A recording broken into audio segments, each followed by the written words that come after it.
What's going on, people, and welcome to Man Knows Football. You are here with Guni after a Chelsea victory against Southampton 3-1 at Stamford Bridge. 3 positive points back on the board, back to winning ways after horrendous back-to-back defeats.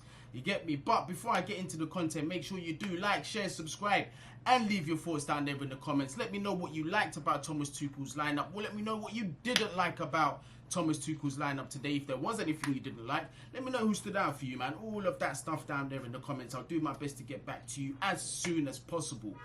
Let's get into today's game. This game was full of drama and absolutely full of horrible refereeing decisions. I have to get that out of the way. The referee was diabolical today, in my opinion. From that yellow card that he gave to Thiago for a perfectly clean challenge, and then to chalk off that decision for Timo Werner's first goal, I thought that was absolutely horrendous. It was terrible because that quote-unquote foul from Aspi, which was the softest thing I've seen in a while, it should have stood. It should have absolutely stood. But we did get the victory, and the ref did pull his socks up and make the right decision later on in the game, but we're going to come into that. What we are going to start off with is the lineup. A couple of surprises in there.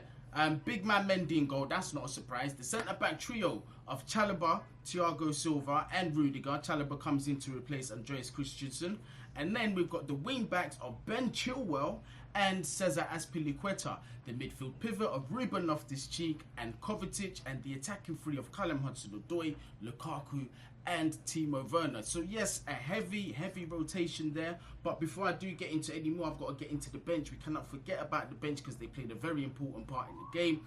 Kepa, Alonso, Andreas Christensen, Ross Barkley, Jorginho, Saul, Havertz, Mount and Hakim Ziyech. Southampton, they came out the way we thought we would. If you'd watched the preview, I did say Ralph Hasenhuttl wasn't just going to sit back and allow us to just attack. They were going to impose their game on us. They were going to press us very high. They're very good at doing that. They used their attackers and a couple of their midfielders to try and box teams in, and it suited them because we do play out from the back. We do take them risks, you get me, especially against a team like that. I was a bit wary of that, you get me, but we handled it well.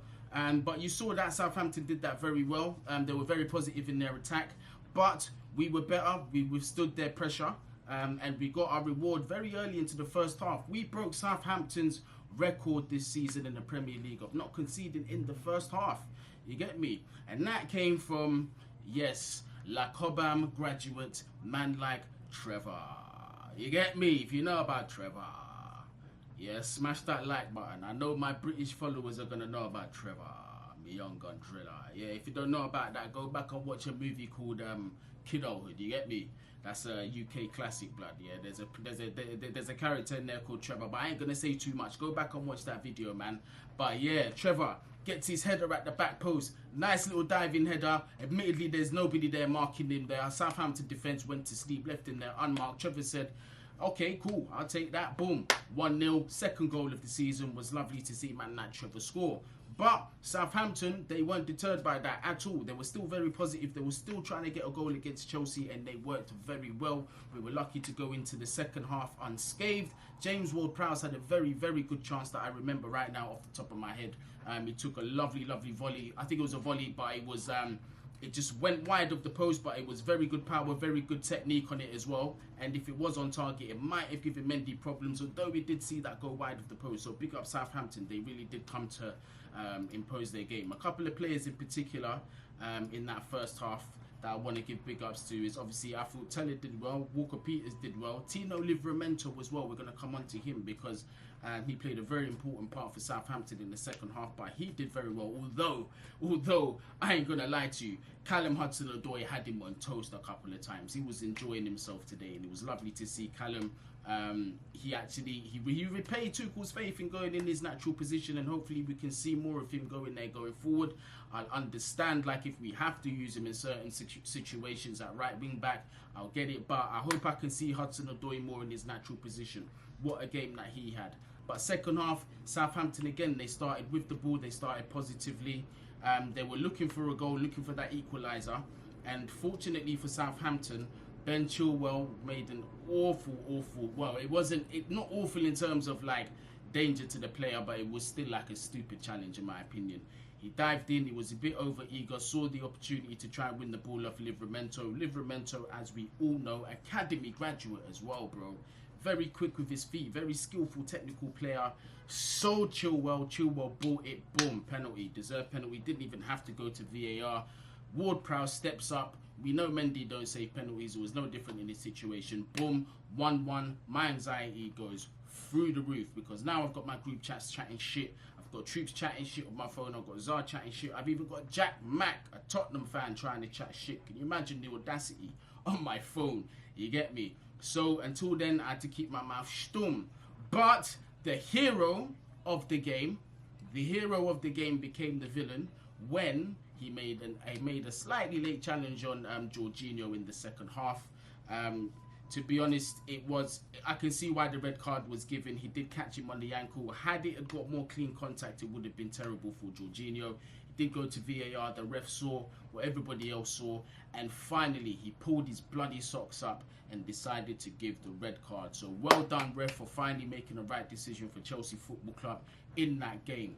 Flipping hell, bruv, like, because before then you was having a nightmare. But then after that, obviously the game opened up for Chelsea. A couple of changes were made, and this, in my opinion, is where the game completely changed. Ross Barkley comes on for Ruben Loftus-Cheek, who had a fantastic game. A couple of things I've got to say about Ruben Loftus-Cheek. Very good in that midfield, winning his tackles, picking up the ball from deep, driving forward, making positive passes, connecting that midfield and that attack very well. You get me? Loftus-Cheek, every time he's come in, he's impressed. He definitely, I think, in my opinion, we should see him feature a lot more in the lineup going forward. He was brilliant today. Also, Mason Mount came on. The first touch, Mason Mount, you just knew what time it was. He was just so positive and into the game. That touch was brilliant. Spun that defender. First bit of positivity. You knew Mason wasn't here to mess around. He was making the right decisions in his passing. He was absolutely everywhere, winning challenges, winning the ball back. Yeah, Mace was that guy. Mace was that guy today. So big up Mace. I think that break away from the lineup, and he must have had a couple words with Tuchel, kind of helped him. They were saying it was a minor injury, but I don't know. I think it was more of like he pulled him away and just said, listen, just chill. You get me? I think I've overused you a little bit because he has played a lot of football. So we're starting to see Mason Mount get fresh and get his head back into the game because it's psychologically and physically draining. So big up Mason Mount. Very good performance when he came on. And then the big surprise, Ross Barkley. Well, I'm not sure it was a massive surprise because I've got to be fair on Ross because against Juventus, I was quite surprised to see him come on. I was like, what the fuck? Why would you bring him on? Why Ross Barkley? But he was very positive. I did forget to mention him in the last video. He made a very positive impact. So he did earn his call up today. And boy, did he not disappoint because that switch was world class. Aspi with a lovely run.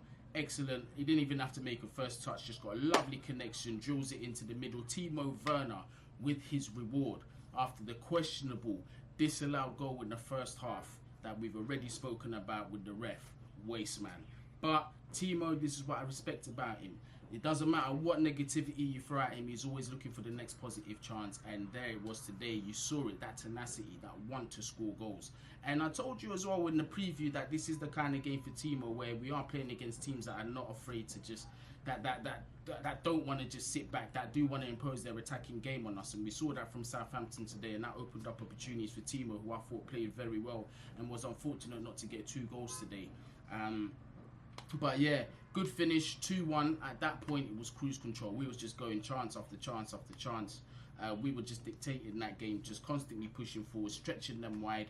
Well played from Azpilicueta as well at that point. I know it's 10 men, but still, like, you've got to take your chances. And then came the third goal. Lukaku, I don't even know, man. Like a low-driven ball from the right-hand side. You literally put it, like, in front of goal. Somehow he's managed to hit the post. Unlucky, Belingli. The ball comes back out. Azpilicueta tries to take a shot. It comes off the crossbar. Comes out to Ben Chilwell, who absolutely slaps it. The guy with the most difficult opportunity out of the 3 of them.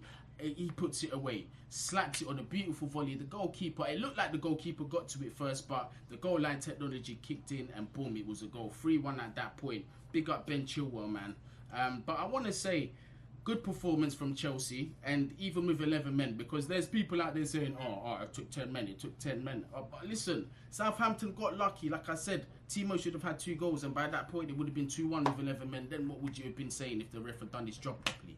You get me?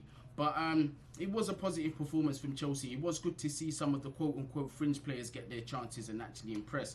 Definitely Loftus-Cheek came on, he done his thing, man. We're proud of Loftus-Cheek, picking up them balls from deep, winning the balls from deep, driving forward, bridging that midfield and that attack, including the wing-backs who also did very well, except obviously Ben Chilwell made that little mistake. But the attack was just very fluid today, and obviously when they went down to 10 men, we was just lethal, you get me? We took our opportunities. It wasn't all easy. Like I said, Southampton, they played well, man. And big up Kyle Walker-Peters, although he's an expert scumbag. But Tino Livramento played very well as well, especially in the second half, although Hudson-Odoi had him on toast. Big up Hudson-Odoi as well, man. Made a very positive impact. He was, yeah, man, he just looked like he felt free today. You saw the flair come out of him today. The positive balls, the right decisions were being made from him. Yeah, it was a good performance all round from the boys. Timo Werner, like I said again, it was a perfect game for him today. The space was there, the opportunities for him to get in behind was there. He took those opportunities, was rewarded with a goal, with his perseverance. So big up Timo Werner on that one. And Mateo Kovacic, couple of stray passes, but he was still that engine that we expected, and he made. Although he made a couple of stray passes, made one world-class pass. Unfortunately, we were not able to capitalize on that, but good performance all round, to be fair, in my opinion.